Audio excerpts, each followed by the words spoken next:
কি হয়েছে?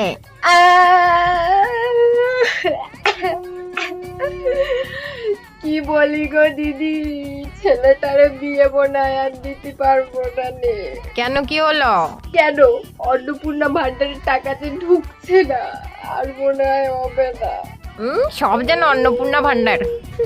মা, আজ একটু মাটন রান্না করো। এই চুপ! অন্নপূর্ণা ভান্ডারের টাকাটা ঢুকলে না মটন খাওয়াতাম তোদের সবাইকে। পুরো 3,000 টাকা। এখন সয়াবিন রান্না করছি, খাস আনতে পক্ষে ভালো। আর মনে হয় মটন খাওয়া হবে না, গরিব হয়ে গেলাম। ও বান্টুর মা, হ্যাঁ, তোমার হাতে দেখছি অনেক বেশি ট্যান পড়ে গেছে, তোলো। ট্যান পড়ে গেছে? ইস, অন্নপূর্ণা ভান্ডারটা দিচ্ছে না, যদি দিত না এই ট্যান ট্যান সব রিমুভ করে আনতাম, জানো তো। দেখ, তোমার খালি অন্নপূর্ণা ভান্ডার, নিজের বর কিছু দেয় না নাকি? কি তুমি এত বড় কথা বললে? তবে শোনো, আমার বর আমাকে দিক আর না দিক, কিন্তু তোমার বর কিন্তু আমাকে দেয়।